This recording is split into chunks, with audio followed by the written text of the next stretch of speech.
성도 여러분, 영국의 옥스퍼드와 캠브리지에서 오랫동안 가르쳤고 이 시대 최고의 기독교 지성이라고 일컬어지는 기독교 변증가인 C.S. 루이스는 현대인들이 마귀에 대해서 특별히 두 가지 극단적인 편견을 가지고 있다라고 말한 적이 있습니다.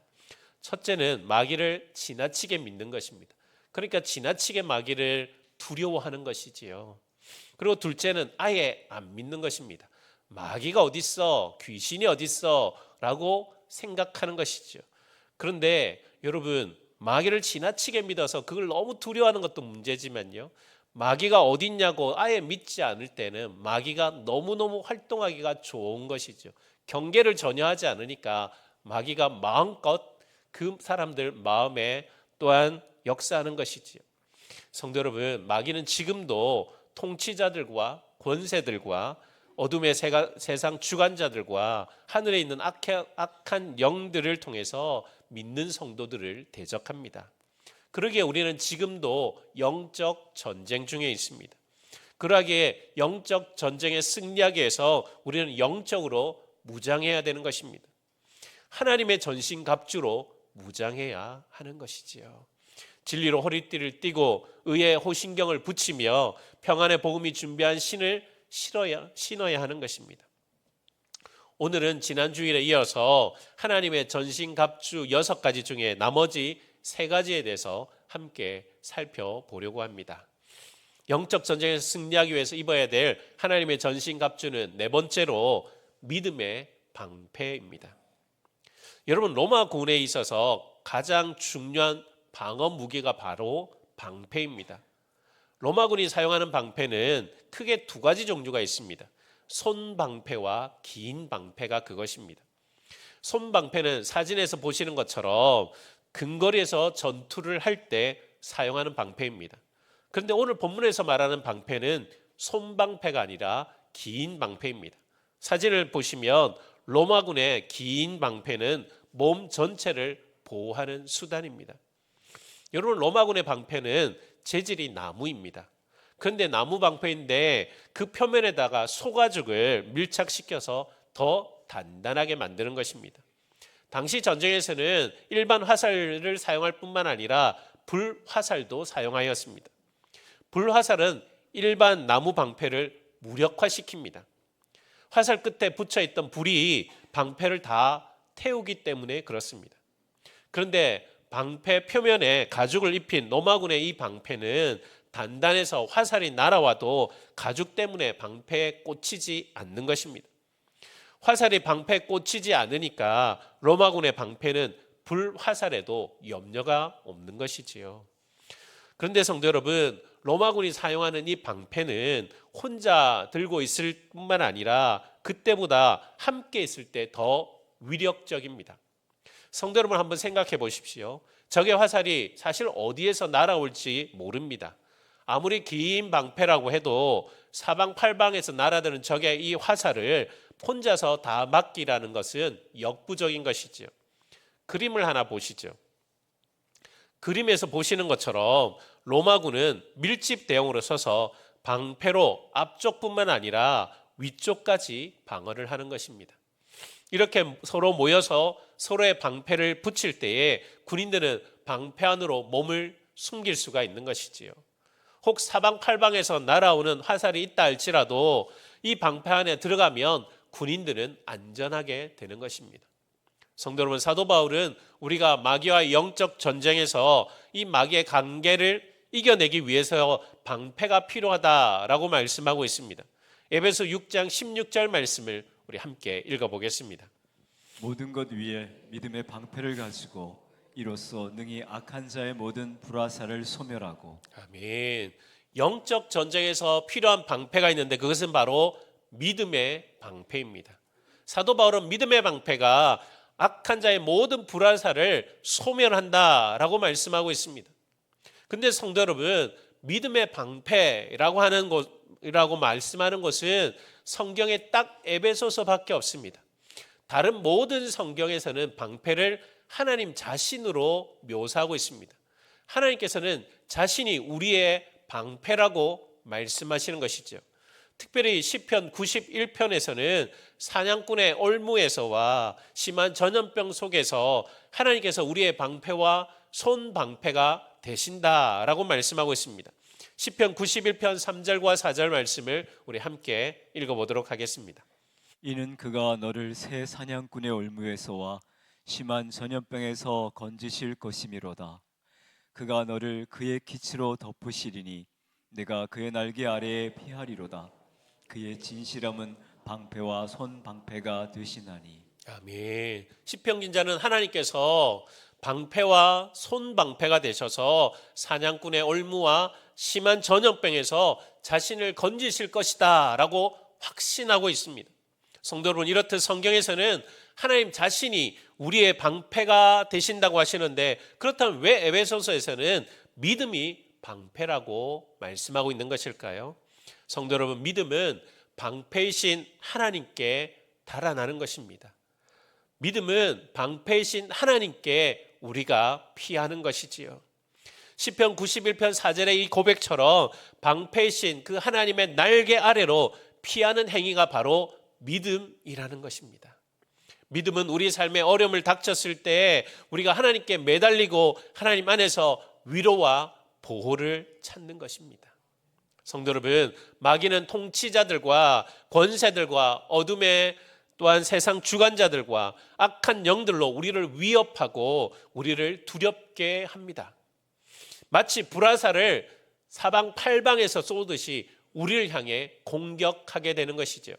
하지만 방패이신 하나님께 믿음으로 달려가서 그 뒤에 숨기만 하면 이 땅의 모든 악한 세력이 우리를 손끝 하나도 못 댈 줄 믿으시기 바랍니다. 마귀의 그 어떤 위협에도 우리는 방패 되신 하나님께 믿음으로 달려가 그 안정감을 누리게 되는 것입니다. 사랑하는 성도 여러분, 이 세상 살아가는 동안 마귀의 불화살이 빗발칠 때에 믿음으로 방패이신 그 하나님의 보호하심 안으로 들어가서 깊은 안정감을 누리시기를 축복합니다. 성도 여러분, 그런데 믿음의 방패에는 또 다른 요소가 있습니다. 앞서 로마군의 방패 사용법을 말씀드렸듯이 로마군은 방패를 혼자 사용하는 것이 아닙니다. 로마군은 밀집 대형으로 뭉쳐서 서로의 방패를 붙여 사방팔방으로 날아오는 적들의 화살을 막아낸다고 말씀드렸습니다. 믿음의 방패라고 했을 때 이 또한도 우리는 한 사람 한 사람의 믿음을 말하는 것이라기보다는 교회 공동체 전체의 믿음을 말씀하고 있는 것입니다. 성도 여러분, 믿음의 방패가 보여주는 영적 전쟁은 개인전이 아니라 단체전입니다. 따라서 영적 전쟁에서 강조되어야 될 믿음은 혼자 믿고 구원받는 그런 측면이 아니라 하나가 되어서 함께 믿는 믿음의 측면이 더 중요하다는 것입니다. 에베소 4장 13절과 14절 말씀을 우리 함께 읽어보도록 하겠습니다. 우리가 다 하나님의 아들을 믿는 것과 아는 일에 하나가 되어 온전한 사람을 이루어 그리스도의 장성한 분량이 충만한 데까지 이르리니 이는 우리가 이제부터 어린아이가 되지 아니하여 사람의 눈속임과 간사한 유혹에 빠져 온갖 교훈의 풍조에 밀려 요동하지 않게 하려 함이라. 아멘. 성도 여러분, 지금 무엇을 말씀하고 있습니까? 하나님의 아들을 믿는 것과 아는 일에 하나가 되라 라고 말씀하고 있습니다. 근데 여러분, 좀 이상하지 않습니까? 하나님의 아들을 믿는 것과 아는 일에 네가 열심을 내라 이렇게 말씀하지 않고 공동체가 이 믿음에 하나 되라고 말씀하고 있는 것입니다. 마치 방패가 서로가 서로 연결된 것처럼 우리의 믿음이 서로 연결되어서 하나 되라고 말씀하시는 것이지요. 그리고 믿음이 하나 되어서 온전한 사람을 이루어 하나님의 그리스도의 장성한 분량에까지 그 충만한 데까지 자라라고 말씀하고 있습니다. 믿음에 있어서 하나 되어 서로 성장하라고 말씀하시는 것이지요. 이렇게 교회 공동체의 성도들의 믿음이 서로 연결되어서 하나를 이루어 성장하라고 하면서 이렇게 해야 될 이유를 뭐라고 말씀하고 있습니까? 사람의 속임수와 간사한 유혹에 빠져 온갖 교훈의 풍조에 밀려서 요동하지 않게 하려 함이라고 말씀하고 있습니다. 성도 여러분, 결국 우리가 마귀의 관계에 넘어지지 않기 위해서는 나 혼자 믿음이 좋다고 되는 것이 아니라는 것이지요. 공동체 전체가 서로의 믿음을 격려해주고 다른 사람이 믿음에 낙오할 때에 붙들어주고 함께 일으켜줘야 한다는 것입니다. 왜 이렇게 해야 되는 것일까요? 한 사람이 믿음에서 낙오되면 그 사람이 있던 곳에 구멍이 생기는 것입니다. 원래 믿음의 방패는 서로 촘촘하게 연결되어야 사방팔방에서 날아오는 이 마귀의 불화살을 막아낼 수가 있습니다. 근데 어디 한 곳에 구멍이 나면 그곳으로 화살이 들어와서 나머지 사람들도 그 화살의 공격을 받게 되는 것입니다. 그렇기 때문에 구멍이 생겨서는 안 되는 것이지요. 내가 살기 위해서 내 옆에 있는 사람도 함께 살아야 하는 것입니다. 내 옆에 있는 사람이 마귀의 화살을 맞고 쓰러지면 그 다음에는 누구 차례일까요? 그 옆에 서 있는 내 차례가 되는 것입니다. 그래서 다 같이 살아야 되는 것이지요. 옆에 있는 사람이 믿음의 방패를 든든히 세우고 있어야 나도 그 속에서 함께 살아갈 수 있는 것입니다. 성도 여러분, 그런 의미에서 우리 교회는 한 운명 공동체입니다. 같은 운명을 가진 공동체라는 것이지요. 나만 산다고 잘 사는 것이 아닙니다. 내가 살기 위해서라도 내 옆에 있는 성도가 믿음에 낙오되지 않고 믿음의 방패를 굳게 들고 있어야 하는 것이지요. 그렇기 때문에 우리는 서로를 돌아보아야 합니다. 그래서 사랑과 선행을 격려해야 되는 것이죠. 서로의 믿음을 격려해야 하는 것입니다. 믿음이 하나 되어서 우리 모두가 온전한 사람을 이루어서 그리스도의 장성한 분량에까지 충만한 데까지 우리가 함께 자라가야 하는 것입니다. 성도 여러분, 우리는 함께 자라가야 합니다. 우리는 함께 살아가야 합니다. 사랑하는 성도 여러분, 우리 남성교회 모든 성도들이 밀집 대응으로 서로 딱 붙어서 믿음의 방패를 함께 들음으로 마귀의 이 불화살을 막아내는 은혜가 있기를 축복합니다.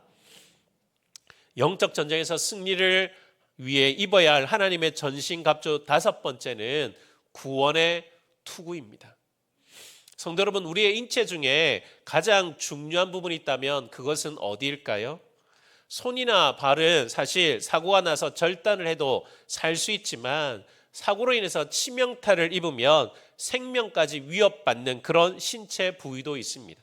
아마 뇌가 그런 부위 중에 하나가 아닐까 하는 생각이 듭니다. 여러분, 인간의 뇌는 우리의 온몸을 컨트롤하는 컨트롤 타워와 같습니다. 인간의 모든 신체를 뇌가 지휘하는 것이죠. 그래서 뇌가 멈추면 인간의 모든 몸도 멈출 수밖에 없습니다. 인간의 뇌에 피가 제대로 공급되지 않으면 인간은 뇌사 상태에 들어가게 됩니다. 그래서 하나님께서는 이 중요한 인간의 뇌를 머리뼈라고 하는 아주 단단한 것으로 둘러싸서 보호해 주시는 것입니다. 머리뼈가 여러분 얼마나 단단한지 모릅니다. 하나님께서는 그 단단한 머리뼈로 인간의 뇌를 보호해 주고 계신 것이지요. 인간의 뇌가 이렇게 중요하기 때문에 전쟁에 나갈 때 군인들이 그 머리에 투구를 쓰게 되는 것입니다. 오늘날로 말하면 군인들이 철모를 쓰는 것과 같습니다. 여러분, 사도 바울은 영적 전쟁에서도 구원의 투구를 써야 함을 말씀해 주고 있습니다. 에베소 6장 17절 상반절 말씀을 보실까요? 구원의 투구와 라고 말씀하고 있습니다. 성도 여러분, 사도 바울은 왜 머리를 보호하는 투구가 구원이라고 말씀하시는 것일까요? 그만큼 구원이 우리 믿는 성도들에게 중요하다는 것입니다. 여러분, 구원이 흔들리면 마치 머리에 손상을 입듯이 치명적이라는 것입니다. 성도 여러분, 여러분 구원의 확신이 있으십니까? 아멘이십니까? 지금 죽어도 천국 갈 자신이 여러분에게 있으십니까? 마귀는 믿는 성도들에게 이 구원의 확신을 흔들려고 합니다. 우리가 뭔가 잘못을 하거나 우리의 신앙의 열정이 식었을 때에 여지없이 마귀는 우리의 구원의 문제를 건드리는 것입니다. 우리의 구원의 문제를 흔들면 우리의 영적인 생명도 함께 흔들리기 때문에 그렇습니다. 그런데 여러분, 왜 구원의 확신이 흔들리는 줄 아십니까? 그것은 우리의 구원의 기초를 나 자신에게 두기 때문에 그렇습니다. 내가 예수님을 잘 믿어서 구원받는다고 생각하는 것입니다. 그러면 우리가 구원의 믿음이 약해지고 흔들릴 때 우리는 구원의 확신마저도 함께 흔들리게 되는 것입니다. 어제는 내가 믿음이 있어서 구원받을 거라고 확신했는데 오늘은 갑자기 믿음이 저 나락으로 떨어질 때 구원 자체가 내게 없을까 하는 두려움이 찾아오는 것이죠. 또한 어떤 분들은 교회 활동에 열심히 하기 때문에 자신은 구원을 받는다고 생각합니다.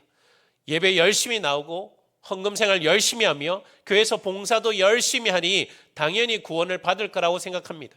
그런데 여러분, 이렇게 생각하는 분들은 자신이 뭔가 열심히 하지 않으면 불안해합니다.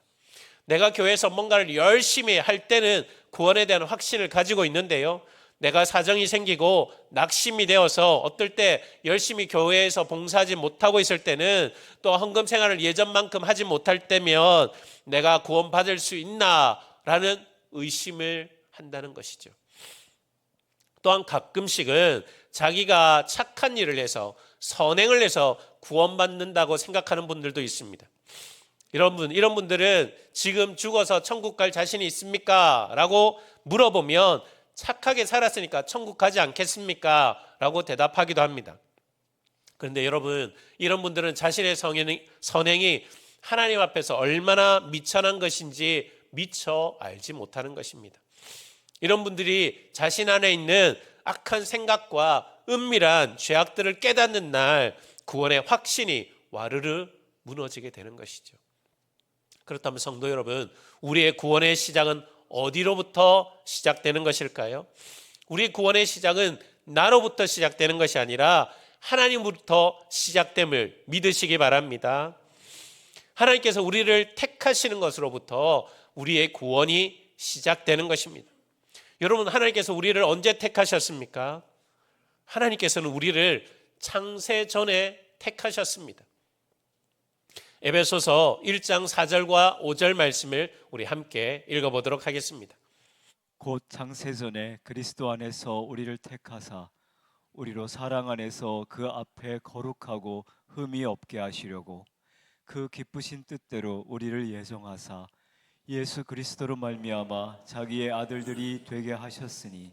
아멘. 하나님께서는 창세전에 그리스도 안에서 저와 여러분을 선택하셔서 자신의 아들이 되게 하셨다라고 분명하게 말씀해주고 있습니다.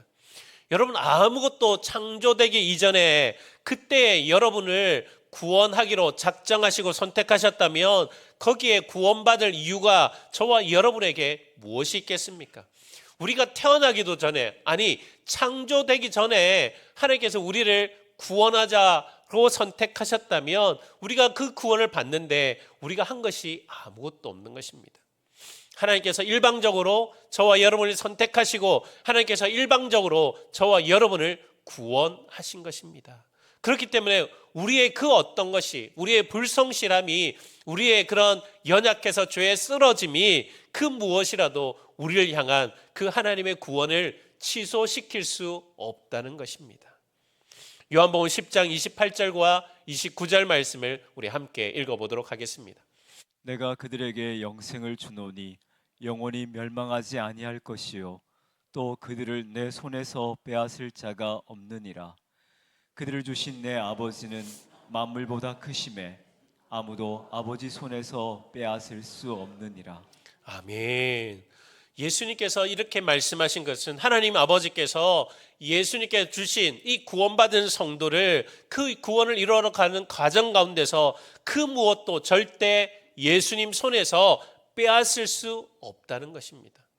다시 말해서 이 구원의 과정 가운데서 구원에 낙오되는 이가 단 한 사람도 없다고 예수님께서 우리에게 분명하게 말씀해 주고 있습니다. 그렇다면 우리의 구원을 어떻게 이루어가는 것일까요?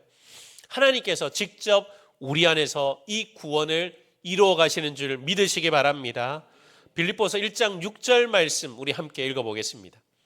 너희 안에서 착한 일을 시작하신 이가 그리스도 예수의 날까지 이루실 줄을 우리는 확신하노라. 아멘. 성도 여러분, 하나님께서 우리 안에 착한 일을 시작하셨습니다. 여러분, 이 착한 일이 무엇일까요? 바로 구원의 일입니다. 하나님께서 우리 안에서 착한 일, 곧 구원의 일을 시작하셨다는 것이죠.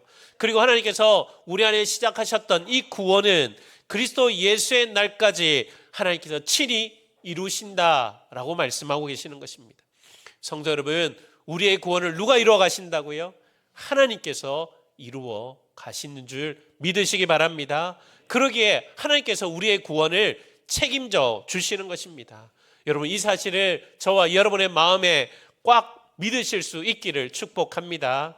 사랑하는 성도 여러분, 마귀가 어떤 관계로 여러분을 속인다 할지라도 그 믿음으로 저와 여러분의 구원의 확신이 흔들리지 않고 굳게 세워질 수 있기를 주님의 이름으로 축복합니다.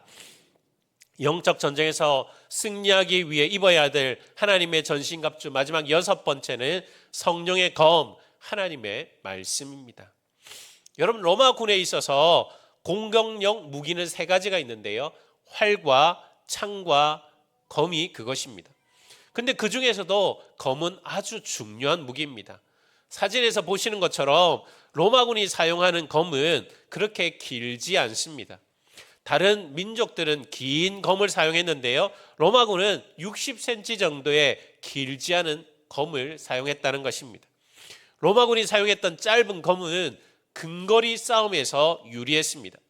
로마군은 멀리 있을 때는 활을 쏘고요, 그리고 밀집 대응을 이루어서 창으로 적들을 찌른 이후에 적들과 가까이 붙어 싸울 때는 짧은 검으로 날렵하게 적들을 제압하는 것입니다.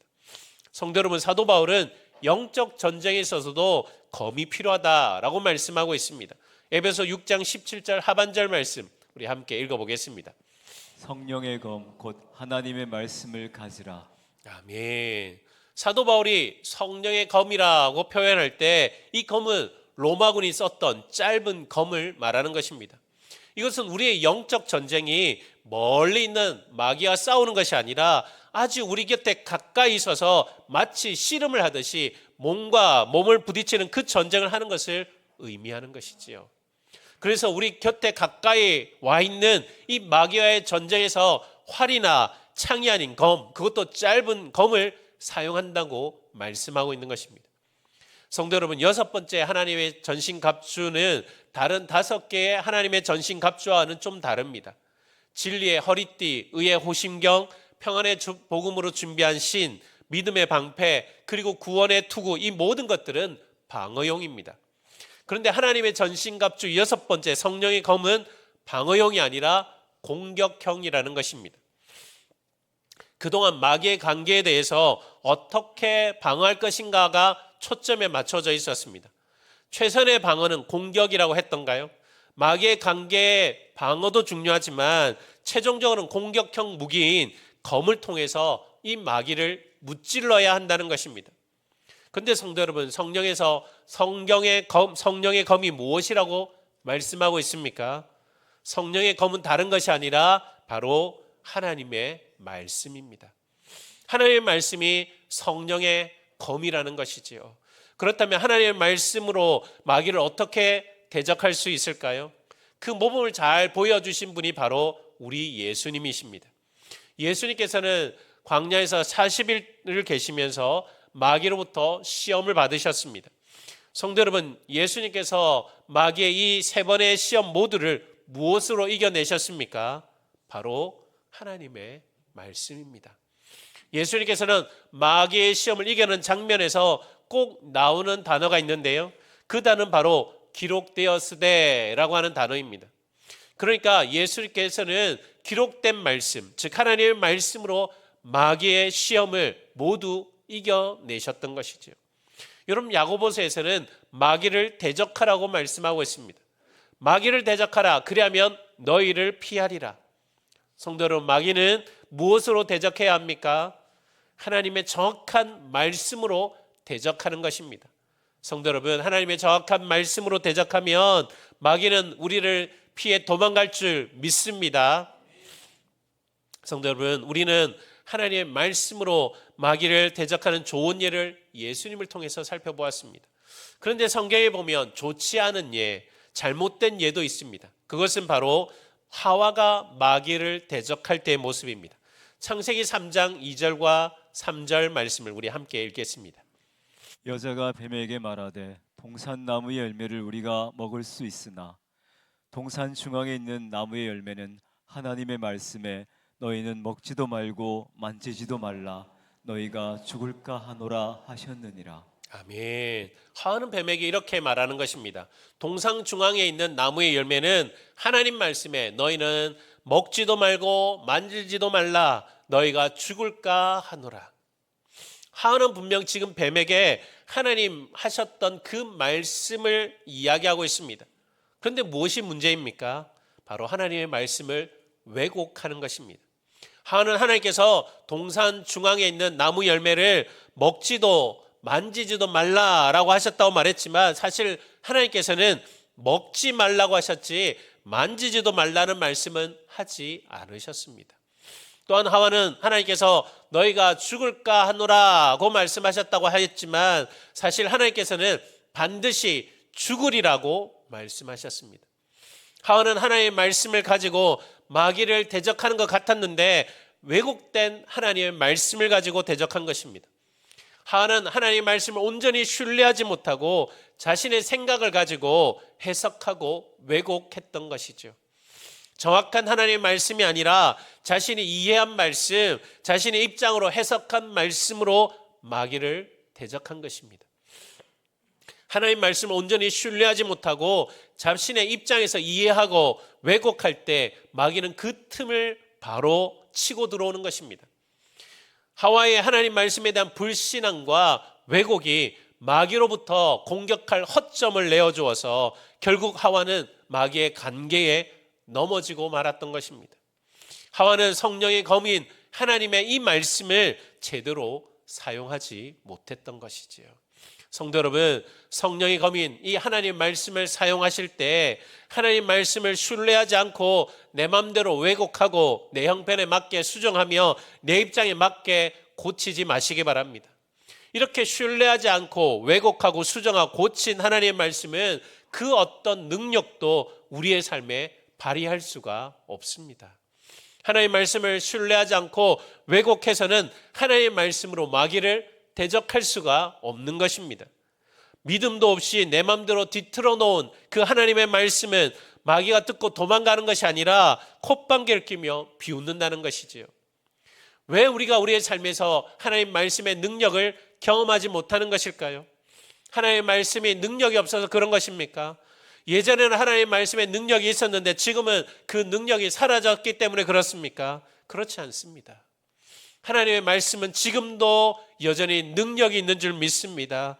지금도 여전히 능력이 있지만 그 말씀을 대하는 저와 여러분의 태도가 문제인 것입니다.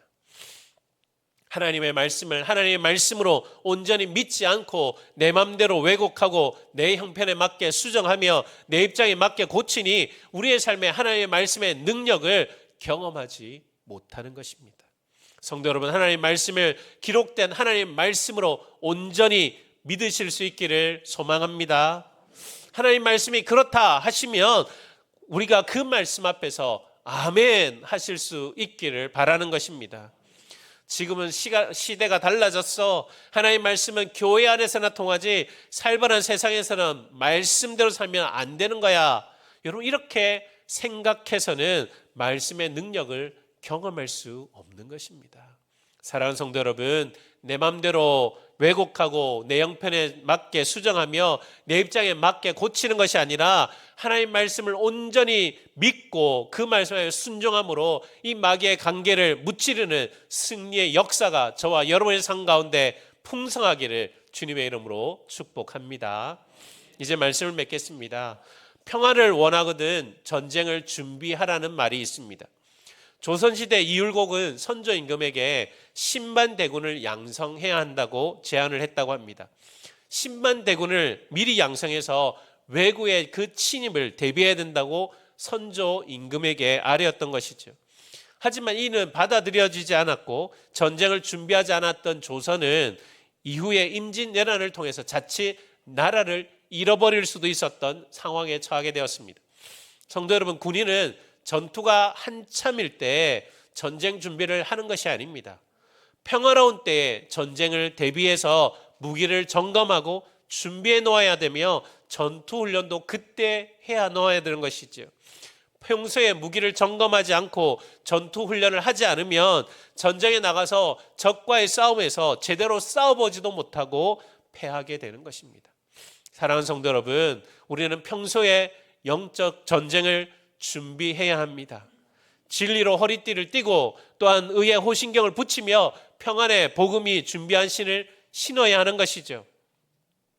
또한 우리가 어려움을 당할 때마다 믿음으로 하나님 품 안에 파고들어서 우리의 방패신 그 하나님 안에서 안정감을 누려야 되는 것입니다.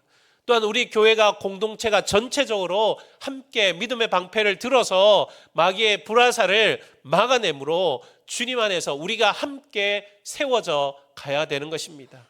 또한 우리가 구원의 확신을 내게 두지 않고 하나님 말씀 앞에 두었을 때 우리의 구원의 확신이 흔들리지 않는 그런 은혜를 저와 여러분이 누리시기를 축복합니다.